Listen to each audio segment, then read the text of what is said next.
Baik, kita mulai. Bismillahirrahmanirrahim. Assalamualaikum warahmatullahi wabarakatuh. Alhamdulillahi rabbil alamin. Wabihi nasta'inuhu ala umuri dunya waddin. Wassalatu wassalamu ala asyrafil anbiya'i wal mursalin wa ala alihi wa sahabatihi wa man tabi'ahum bi ihsanin ila yaumiddin wa ba'd. Asyhadu an la ilaha illallah wahdahu la syarikalah, asyhadu anna Muhammadan abduhu wa rasuluhu la nabiyya ba'dah. Allahumma salli wa sallim wa barik ala Muhammad wa ala ali Muhammad kama sallaita wa sallamta wa barakta ala Ibrahim wa ala ali Ibrahim innaka Hamidum Majid. Bapak-bapak dan saudara-saudaraku yang saya cintai,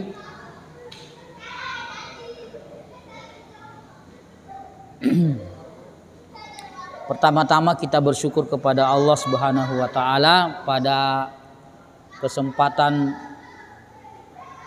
malam hari ini kita kembali dapat melanjutkan kajian kita atau pelajaran kita tentang fikih ibadah.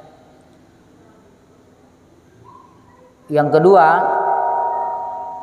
kita juga merasa bersyukur kepada Allah Subhanahu wa taala. Allah senantiasa menjaga iman dan Islam kita di situasi hari-hari ini yang dimana kita disuguhkan banyak peristiwa,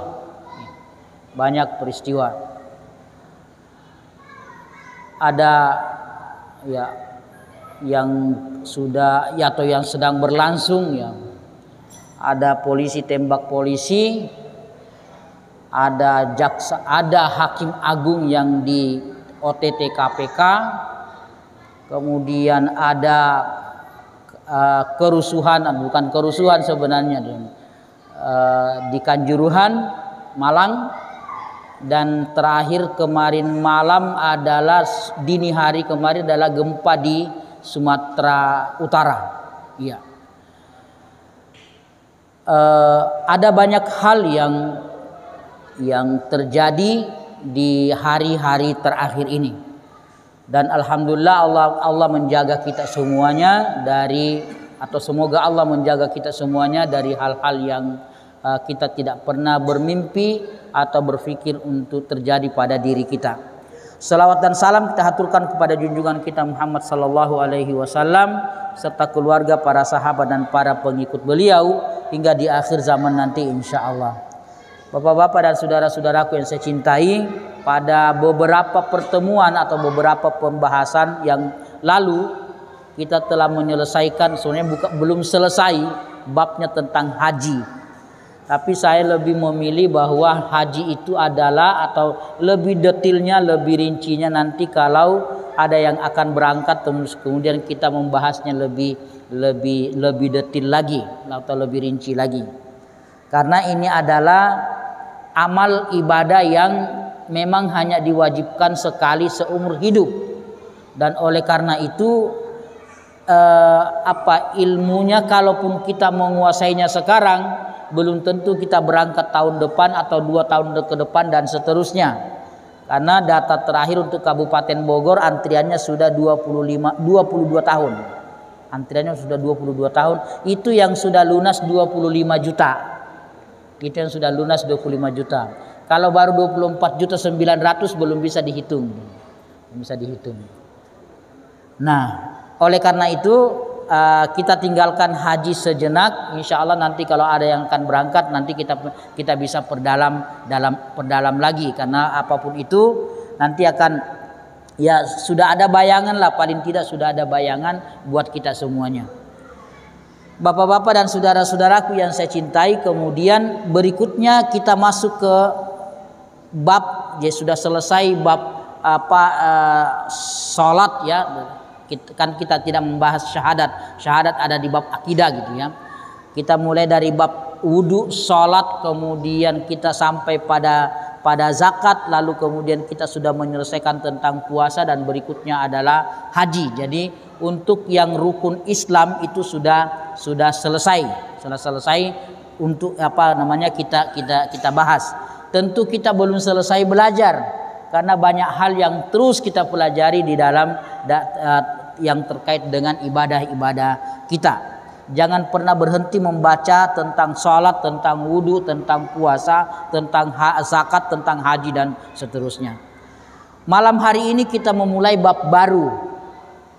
Sebenarnya mungkin kita tidak terlalu berkepentingan tentang bab ini.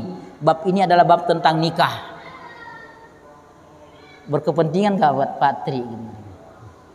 Maksudnya kita berkepentingan, ya. Kalaupun kita tidak terlalu berkepentingan, karena mungkin tidak akan mengulangi lagi pernikahannya misalnya, atau tidak akan menikah yang kedua kalinya dan seterusnya, maka bukan hanya di bab akad nikahnya, tetapi nanti yang paling seru sebenarnya nanti adalah di bab talaknya, bab talak. Kenapa saya kasih gambaran sedikit tentang talak misalnya? Banyak sekali Pak, banyak sekali saudara-saudara kita yang sesungguhnya talaknya itu sudah jatuh tapi dia tidak sadar. Talaknya itu sudah jatuh. Jangan-jangan sudah talak 1, talak 2, bahkan mungkin nauzubillah sudah talak 3 atau bahkan lebih daripada itu, tapi dia tidak menyadari dirinya telah mentalak istrinya dan setiap malam mereka berhubungan dan seterusnya gitu. Nah, ini bab yang kalau nanti kita masuk di bab talak, ini yang insya Allah akan membuka pikiran kita bahwa ternyata bab talak ini atau persoalan talak ini benar-benar kita harus hati-hati sebagai suami. Kenapa? Karena talak itu ada di tangan suami. Ada di tangan suami. Rasulullah Shallallahu Alaihi Wasallam bersabda, salasatun jidduhunna jiddun wa hazluhunna jiddun. Ada 3 perkara yang seriusnya memang jadi serius dan bahkan bercandanya pun berhasil serius. Ada orang bercanda pun tetap hasilnya harus serius. Yang pertama adalah an-nikahu wat talaqu wal itaq. Nikah atau menikahkan, yang kedua adalah mentalak, dan yang ketiga adalah pembebasan budak. Kita tidak ada budak, tinggal dua yang kita miliki, Apa maksudnya? Misalnya ada seorang ayah, kita semua adalah ayah dari anak-anak perempuan kita, di depan umum seperti ini pernah kisahnya terjadi di Arab Saudi. Di dalam kelas dosennya lagi atau gurunya lagi mengajar, lalu kemudian terjadilah itu bercanda. Sang guru atau sang dosen ini bercanda kepada muridnya dan mengatakan, saya nikahkan kamu dengan anak perempuan saya dengan mahar apa, dengan mahar. Ini saksi satu kelas. Lalu kemudian anak itu mengatakan, saya terima. Bapak sekalian, sah nikahnya.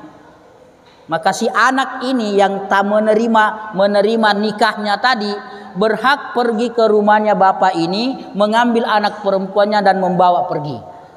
Karena sah adalah sebagai istrinya. Lalu kemudian bapaknya protes. Dia mengatakan, saya hanya bercanda. Saya hanya main-main. Tidak boleh main-main. Mohon maaf. Kita semua adalah ayah dari anak-anak perempuan kita. Jangan pernah main-main di depan orang kayak begini, atau ada saksi minimal 2 orang gitu ya, minimal 2 orang. Lalu kemudian, saya nikahkan kamu dengan anak perempuan saya Fulan binti Fulan dengan mahar apa dan seterusnya. Maka kalau yang bersangkutan mengatakan saya terima, maka jadilah itu barang. Itu ya, an-nikah. Jadi hati-hati kita sebagai ayah yang punya anak perempuan. Ya, punya anak perempuan.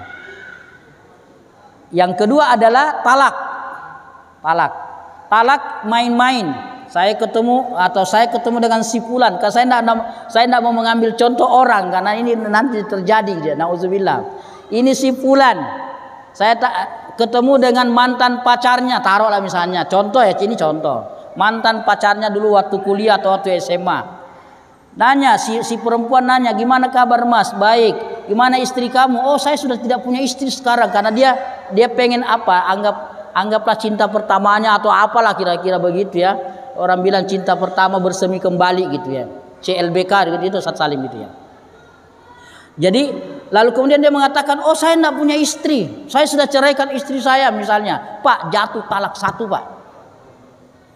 Otomatis jatuh talak 1. Dia pulang ke rumah, rujuk, tidak apa-apa, santai aja, sah, tidak ada masalah. Nanti yang kedua kalinya ketemu lagi teman kuliahnya yang lain di halte bis atau di kereta dan seterusnya, terjadi lagi dialog yang sama. Bagaimana istri Mas? Oh saya sudah cerai istri saya, atau saya tidak punya istri misalnya gitu. Pak, jatuh talak 2. Jatuh talak 2. Dan itu terakhir. Dan kalau dia ketemu lagi dengan perempuan lain dan mengatakan hal yang sama Pak, lalu kemudian dia pulang ke rumahnya, sesungguhnya ketika talak ketiga sudah jatuh, detik itu juga tidak boleh lagi ada hubungan apa-apa dengan istrinya. Tapi ternyata dia masih pulang ke rumahnya, dia masih merasa diri sebagai suami, dia menganggap istri perempuan ini masih istrinya dan seterusnya, maka hubungan mereka adalah zina dari awal, dari jatuhnya talak 3 sampai mati. Andai itu terjadi. Oleh karena itu kemudian bab ini nanti akan seru ketika kita bicara tentang talak. Tapi kita tidak boleh menyelesaikan dulu karena belum apa-apa sudah talak gitu ya, belum nikah sudah talak gitu ya. Kita bicarakan dulu tentang nikah, tentang perempuan yang haram dinikahi dan seterusnya dan model atau model-model pernikahan yang ada. Walaupun di Indonesia model pernikahan kita tidak terlalu rumit, tidak terlalu banyak. Tapi kalau kita menoleh ke belakang melihat kehidupan orang-orang jahiliyah dulu atau orang-orang Arab pada umumnya di masa yang lalu, ternyata jenis-jenis pernikahan itu ada banyak. Kalau kita kenal kan cuma satu ya seperti yang kita ketahui bersama. Mungkin kita biasa mendengar namanya nikah mut'ah Pak ya. Nikah mut'ah juga mungkin pernah kita dengar. Seperti apa nikah mut'ah itu dan seterusnya nanti akan kita bahas tuntas insyaallah. Baik, kita mulai dari awal ya, biar runut pengetahuan kita tentang itu. Bab tentang nikah. Berpasang-pasangan merupakan salah satu sunnatullah atas seluruh makhluknya, baik manusia, hewan maupun tumbuh-tumbuhan. Allah Subhanahu wa taala berfirman, "Wa min kulli syai'in khalaqna zawjaini la'allakum tadhakkarun." Dan segala sesuatu kami ciptakan berpasang-pasangan agar kamu mengingat kebesaran Allah. Jadi bukan hanya manusia, hewan juga ada jantan betinanya, kemudian tumbuhan juga ada jantan betinanya. Ya. Tidak semua kali, saya nggak tahu apakah semua tumbuhan, mungkin tidak semua ya, tidak semua. Tapi ada tumbuhan yang tidak bisa berbuah tanpa ada jantannya, tanpa ada jantannya. Misalnya kalau dalam hadis kita baca termasuk kurma yang paling ini ya, kurma. Jadi di masa Nabi Nabi pernah melarang sahabatnya untuk mengawinkan kurma jantan dengan yang betina. Lalu kemudian para sahabat ikut Nabi. Tahun itu hasil kurma sangat menurun drastis. Lalu Nabi bertanya apa sebabnya? Nah, dijawablah para sahabat bahwa karena kita tidak lagi mengawinkan antara bunga jantan dengan bunga betina, maka hasilnya sangat menurun drastis jauh. Lalu kemudian keluarlah hadis yang kita hafal bersama adalah antum a'lamu bi umuri dunyakum. Kalian lebih tahu tentang urusan dunia kalian. Asbabul wurudnya, jadi sebab lahirnya atau munculnya hadis itu, kalian lebih tahu tentang urusan dunia kalian adalah bermula dari situ. Kemudian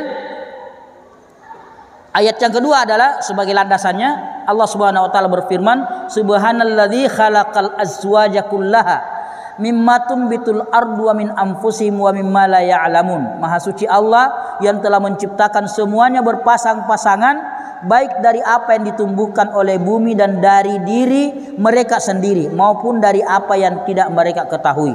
Surah Yasin ayat 36. Berpasang-pasangan merupakan pola hidup yang ditetapkan oleh Allah Subhanahu wa taala bagi makhluknya sebagai sarana untuk memperbanyak dan melanjutkan keturunan dan mempertahankan hidup, yang mana masing-masing pasangan telah diberi bekal oleh Allah Subhanahu wa taala untuk mencapai tujuan tersebut dengan sebaik mungkin.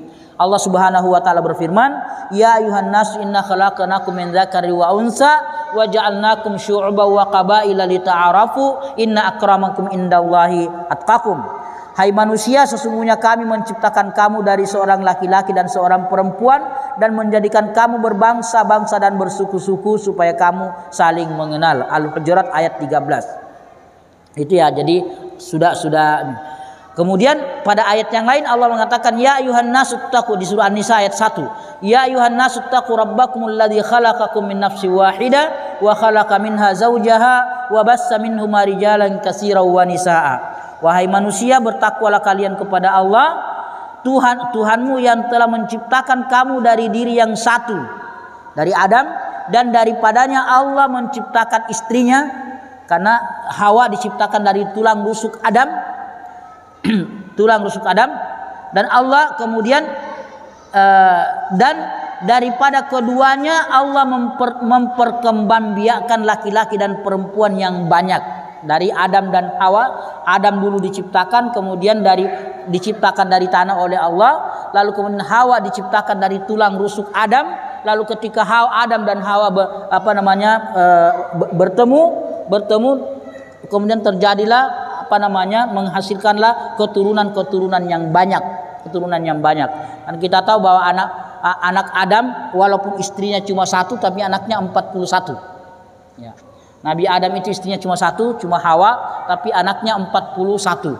20 kali kembar, kemudian satu kali yang bontot itu tunggal. Dia hanya satu yang anak tunggal yang paling bontot. Yang anak 1 sampai 2 sampai anak 40 itu kembar, 20 kali kembar. Dan selalu laki perempuan sampai 20 pasang.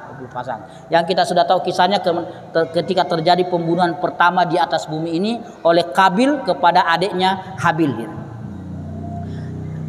Allah Subhanahu wa taala tidak ingin manusia memiliki perilaku yang sama dengan makhluknya yang lain, yaitu binatang.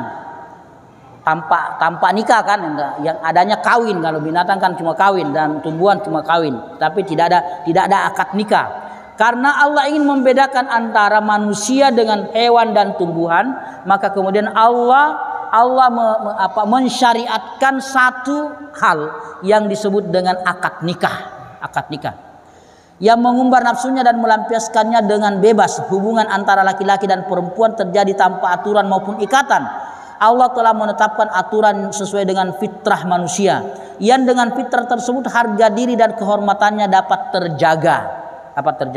Jadi saya kira semua agama kalau kita bicara tentang semua agama, tapi khusus dalam Islam adalah aturan tentang akad atau tentang pernikahan itu adalah sudah diatur sedemikian rupa dan sangat sempurna. Dan satu hal mungkin Bapak dan saudara-saudara saya hormati adalah bahwa kita semua meyakini bahwa pasangan kita yang ada hari ini adalah yang telah ditakdirkan atau sudah ditentukan oleh Allah Subhanahu wa taala. Bahwa kemudian ada terjadi perceraian dan seterusnya, tentu itu adalah hal supaya berjalan bahwa ini benar-benar sesuatu yang manusiawi. Maka di dalam Islam di samping kita mengenal namanya ada pernikahan, juga namanya ada perceraian. Beda dengan agama tertentu yang kemudian tidak membolehkan ada perceraian setelah Allah mengikat mereka dengan pernikahan. Ya. Misalnya di agama saudara-saudara kita, agama Nasrani, itu tidak ada perceraian setelah Allah mengikat mereka dengan pernikahan. Kalau dalam Islam ada solusinya. Karena ketika bertemu dua manusia laki dan perempuan yang berbeda latar belakang, berbeda watak, berbeda dan banyak perbedaan-perbedaannya, maka belum tentu mereka bisa berjalan seiring seia sekata sampai ujung jalan. Boleh jadi kemudian ada hal-hal yang menyebabkan seseorang itu atau satu pasangan itu kemudian harus berpisah di tengah jalan. Dan karena mereka harus berpisah, maka kemudian Allah memberikan jalannya atau solusinya, yaitu cerai atau talak. Walaupun ketika Rasulullah SAW bersabda, apa namanya? Abghadul halali indallahi at-talaq. Persoalan halal yang paling dibenci oleh Allah, halal tapi dibenci oleh Allah adalah talak. Jadi talak itu adalah merupakan solusi terakhir. Ketika sudah tidak ada jalan, sudah tidak mungkin bertemu antar suami istri, maka kemudian jalan satu-satunya jalan adalah talak. Nanti akan kita bahas insya Allah pada waktu-waktu yang akan datang. Dengan disyariatkan yang pernikahan, manusia dapat menjalani hidupnya sesuai dengan fitrah yang ada dalam dirinya dan dapat menghindari terputusnya garis keturunan. Jadi dengan adanya pernikahan suami istri maka terlahirlah keturunan kita. Maka tidak akan pernah putus, ya. Dia akan pernah putus. Kalau tidak ada pernikahan maka yang akan terjadi adalah mungkin akan ada keturunan, tetapi kemudian anak itu menjadi tidak jelas siapa orang tuanya, siapa ayahnya, dan siapa bertanggung jawab dan seterusnya. Beda sekarang dengan di dunia barat, terutama di Eropa misalnya, di Prancis yang paling berkembang di Prancis ya. Di Prancis perempuan di Prancis itu tidak mau lagi melahirkan. Mereka tidak mau melahirkan karena dengan melahirkan, dengan hamil kemudian menyusui lalu melahirkan, itu akan membuat kecantikan mereka menurun. Kecantikan mereka menurun, apa mungkin macam-macam lah. Jadi mereka bicara tentang fisik. Jadi mereka nikah, ada kawin di antara mereka, tetapi mereka tidak mau melahirkan. Maka wallahu alam apakah analisa ini benar, bahwa diperkirakan tahun 2050 sekitar 2050 nanti di Eropa adalah apa namanya akan terjadi generasi itu berhenti gini. Generasi berhenti. Dan sebaliknya para imigran muslim yang masuk ke Prancis, terutama Prancis yang masuk ke Prancis kan mereka tidak punya batasan anak. Lalu diperkirakan nanti sekitar tahun 2050 muslim di Prancis akan melampaui jumlah daripada penduduk asli yang ada. Karena perempuan asli Prancis tidak mau lagi melahirkan dengan alasan merepotkan, mengurangi kecantikan dan seterusnya. Sementara keluarga muslim tidak membatasi kelahiran ke anak-anak mereka. Dan nah kemudian wallahu alam ini panjang kalau kita bicara tentang itu. Ini pasti ada nilai, ada sisi politiknya dan seterusnya. Tetapi kemudian kalau kita di Indonesia adalah pernah ada pembatasan dulu ya. Lalu kemudian sebagian orang ikut, sebagian tidak dan seterusnya. Bapak sekalian, kemudian berikutnya adalah pernikahan yang dilarang dalam Islam. Kita mulai dari situ dulu. Pernikahan yang dilarang dalam Islam. Ada beberapa jenis dan bentuk pernikahan yang dilarang dalam Islam. Di antaranya adalah pernikahan yang tanpa disertai dengan ikatan secara resmi. Jadi tidak ada ikatan. Mereka nikah suka sama suka, ya. Tetapi kemudian tidak ada ikatan di antara mereka. Bebas-bebas saja. Nanti ketika mereka sudah menikah, lalu kemudian mereka tidak terikat satu dengan yang lain, masing-masing bebas. Tapi kalau mereka ingin melakukan hubungan seks misalnya, mereka ketemu lagi. Tapi di antara mereka tidak ada ikatan apa-apa. Nah ini yang di dalam Islam itu dilarang. Mengenai hal ini banyak orang yang berkata jika hubungan di antara mereka tidak diketahui banyak orang, ya tidak banyak orang yang tahu, maka tidak apa-apa. Tapi jika tersebar maka hal tersebut merupakan aib. Berkenaan dengan hal ini Allah Subhanahu wa taala berfirman, wala muttakhidati akhdan, dan bukan pula perempuan yang mengambil laki-laki lain sebagai piaraannya. Jadi istilah piaraan apa namanya itu? Selir ya, kalau selir gitu. Istri selir kalau para raja dulu ya, istri selirnya gitu ya. Atau kalau perempuan bisa jadi ada suami selirnya gitu, suami selirnya. Karena jangan salah Pak, jangan salah, ada perempuan yang tidak cukup dengan satu suami, Dia butuh beberapa suami. Ada yang begitu. Walaupun ini adalah sesuatu yang tidak dibolehkan dalam Islam, tidak ada dalam Islam adalah seorang perempuan boleh bersuami lebih daripada satu dalam satu waktu. Dalam satu waktu. Ya kalau mau cerai kemudian cari bersuami lagi yang lain. Tapi tidak jauh-jauh dari kita, Pak. Tidak jauh-jauh dari kita. Di daerah Tajur Halang, tapi sudah meninggal kalau tidak salah, sudah meninggal. Yang apakah suami karena kalau tidak salah suami pertamanya sudah meninggal. Jadi seorang perempuan Tajur Halang ya. Maju Tajur Halang ya. Maaf kalau begitu. Tajur Halang arah sana gitu, arah sana. Serius, ada Pak, terjadi. Jadi seorang perempuan karena suaminya sakit Pak, lumpuh, maka kemudian dia bersuami dengan bersuami lagi ceritanya dengan orang lain dan tinggal di satu rumah. Ini suami pertamanya lumpuh, nggak bisa ngapa-ngapain. Sementara perempuannya butuh, maka kemudian dia bersuami dengan orang lain, tapi dengan dengan kesepakatan bahwa suami pertamanya tetap ada di rumah itu. Kalau tidak salah ingat, suami pertamanya sudah meninggal. Entah bagaimana hubungan mereka berikutnya saya tidak tahu. Tetapi itu terjadi dan tidak jauh dari kita. Ternyata masih satu kecamatan dengan kita gitu. Paling cuma beda desa gitu.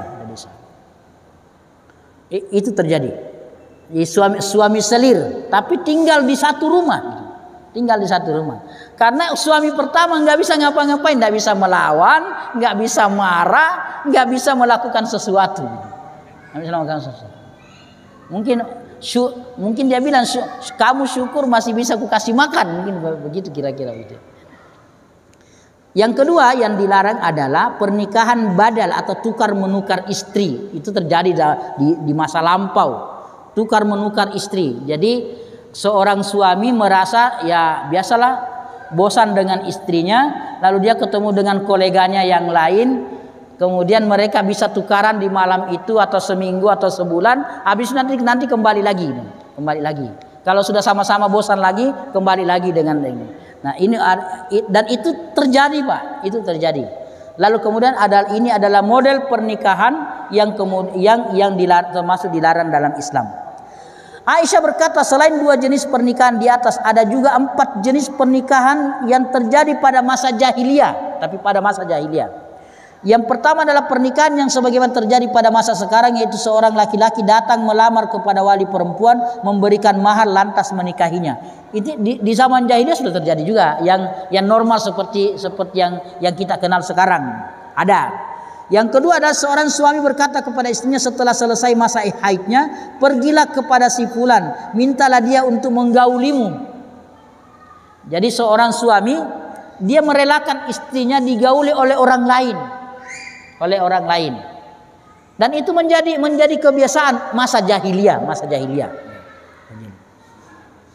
Kemudian sang suami tidak menggauli istrinya sampai istrinya mengandung anak dari hasil hubungannya dengan laki-laki tadi yang ada di luar sana.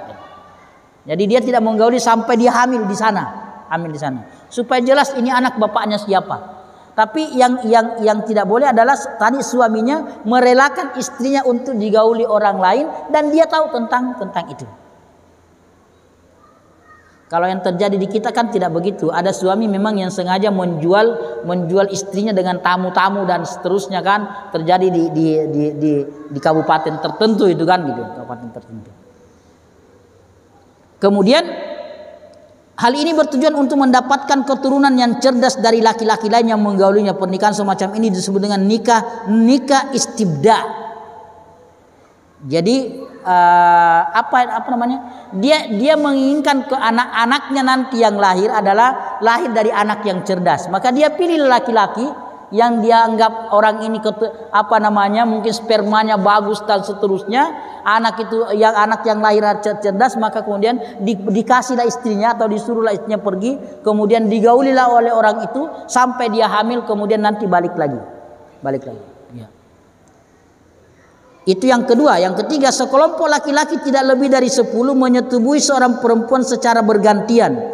Jika perempuan itu hamil lantas melahirkan, selang beberapa malam dia mengirimkan seseorang untuk memberitahukan kepada mereka orang yang pernah tidur bersamanya, dan mereka tidak bisa menolaknya jika mereka sudah berkumpul di hadapannya. Dia berkata, kalian sudah mengetahui apa yang telah kalian perbuat terhadapku. Kalian juga mengetahui kalau aku sudah melahirkan seorang anak.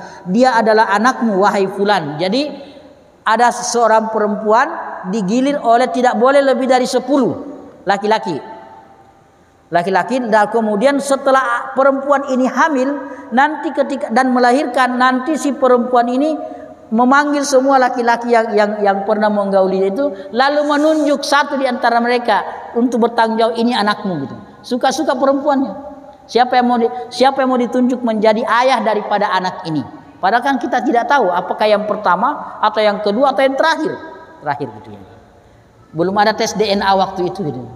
Belum ada tes DNA. Jadi yang ada adalah ya haknya perempuan untuk menunjuk siapa di antara mereka dari 10 atau dari 9 orang itu yang diinginkan oleh perempuan itu, maka itulah yang menjadi ayah daripada anak itu di zaman jahiliyah.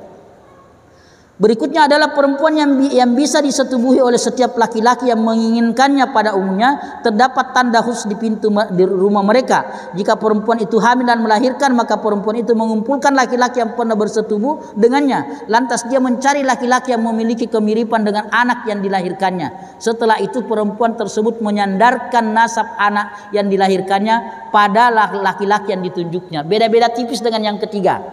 Kalau yang keempat ini adalah tadi ada batasannya ya, ada batasannya, tidak boleh lebih dari 10 laki-laki. Kalau ini tanpa batas, tapi dia tulis di pintunya menerima apa ya? Menerima layanan laki atau melayani dan seterusnya, apalah bahasanya gitu ya. Dia tulis di pintunya ya. Jadi dan laki-lakinya tidak terbatas, digilir siapa saja. Nanti setelah perempuan ini hamil dan kemudian melahirkan, mirip dengan yang ketiga tadi, lalu dikumpulkanlah laki-laki itu kan, laki-laki itu tidak jauh-jauh kemana juga kan gitu, pasti orang di kampung itu juga, bukan di komplek ya, di kampung kira-kira begitu. Lalu kemudian si perempuan itu mencari laki-laki yang mirip dengan anak itu gitu, yang mirip, siapa yang mirip mukanya, nah itu yang akan ditunjuk menjadi ayah daripada anak itu. Ini terjadi di zaman jahiliyah. Alhamdulillah kita tidak menemukan hari ini.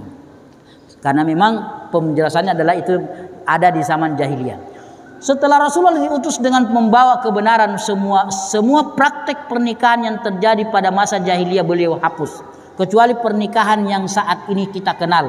Hanya nomor satu yang tadi ya, nomor satu yang kemudian ditetapkan sebagai syariat, yaitu seorang laki-laki melamar seorang perempuan, lalu kemudian setelah lamarannya diterima lalu terjadi akad nikah dan seterusnya, yang tadi yang nomor satu itu. Inilah bentuk pernikahan yang sudah diatur yang sampai saat ini dalam syariat Islam, di mana pernikahan tersebut dinyatakan sah jika telah memenuhi persyaratan dan rukunnya. Makanya kemudian Bapak sekalian, bukan hanya sekedar seorang laki-laki datang melamar seorang perempuan dan kemudian akad nikah, tapi ada syarat dan rukun yang harus terpenuhi. Ada syarat dan rukun yang harus terpenuhi, dan sebuah pernikahan tidak akan pernah terjadi selama ada syarat atau ada rukun yang tidak terpenuhi. Nah sekarang orang ini syariat yang sudah baku. Tapi sebahagian orang atau mungkin sebagian negara mengutak-atik, kan memang mereka mungkin bukan negara muslim dan seterusnya. Misalnya di Amerika tentang dibolehkannya nikah sesama jenis misalnya. Lalu kemudian kan mau masuk ke Indonesia juga kan gitu ya. Masuk ke Indonesia juga. Ya. Hanya kemudian para LGBT ini kan menuntut juga supaya mereka disahkan bisa menjadi suami istri, sepasang laki-laki menjadi sepasang sepasang kekasih atau sepasang suami istri. Karena pasti ada yang bertindak sebagai istri dan ada yang bertindak sebagai suami. Yang terjadi kan yang masih yang pernah terjadi di mana tuh ya, di Riau kalau tidak salah, yang terjadi yang perempuan yang menikahi seorang perempuan itu kan gitu ya, perempuan. Dan anehnya selama 6 bulan, selama 6 bulan mereka berhubungan, si perempuan ini yang istri ini merasa bahwa yang suaminya ini adalah benar-benar laki-laki, yang kemudian terbukti bahwa dia adalah seorang perempuan. Nah, ketika ditanya tentang ketika mereka hubungan, dia bilang iya, rasa sama, benda sama, dan seterusnya gitu. Allahu a'lam. Jika rukun-rukun nikah terpenuhi, maka akad pernikahan dinyatakan sah dan mereka diperbolehkan untuk bersenang-senang sebagaimana yang telah diatur dalam syariat. Dan dengan selesainya proses akad nikah, maka masing-masing dari keduanya mempunyai hak dan kewajiban yang harus ditunaikannya. Itulah kira-kira yang kita jalani selama ini dengan segala kekurangan dan kelebihannya gitu ya, kekurangan dan kelebihannya. Tidak ada di antara kita yang sempurna, Pak. Tidak ada di antara kita suami sempurna, dan tidak ada dari istri kita yang juga sempurna. Selalu ada kekurangan di antara satu pasangan tersebut. Tetapi kemudian itulah yang sekaligus menjadi ujian bagi kita. Mampukah kita bertahan sampai akhir perjalanan hidup kita bersama dengan pasangan kita dengan segala kekurangan dan kelebihan yang kita miliki. Nah, oleh karena itu di dalam Islam dianjurkan menikah, bahkan disyariatkan menikah. Islam menganjurkan kepada umatnya agar melangsungkan pernikahan dengan berbagai bentuk anjuran. Banyak anjurannya. Di antara anjuran Islam agar menikah adalah satu, menikah merupakan sunnah para nabi dan petunjuk para rasul, mesti dijadikan sebagai teladan. Allah berfirman, "Walaqad arsalna rusulan min qablika wa ja'alna lahum azwajan wa dzurriyyah." Dan sesungguhnya kami telah mengutus beberapa rasul sebelum kamu dan kami memberikan kepada mereka istri-istri dan keturunan. Jadi bukan hanya syariat Muhammad, tapi jauh sebelum Rasulullah itu syariat itu sudah, bahkan dari Adam ya, dari Adam. Syariat itu sudah ada. Dalam hadis yang diriwayatkan oleh Imam Tirmizi dari Abu Ayyub radhiyallahu anhu bahwasanya Rasulullah bersabda, "Arba'un min sunanil mursalin." Ada 4 sunnah para rasul. Al-haya'u wat ta'atturu was-siwak wan nikahu. Jadi ada 4 sunnah. Kalau kita bicara sunnah itu gaya hidup atau cara hidup para rasul sebelum Rasulullah sallallahu alaihi wasallam. Pertama adalah rasa malu. Jadi itu adalah pakaian atau sifat khusus para waktu. Oke, sedikit lagi, Pak.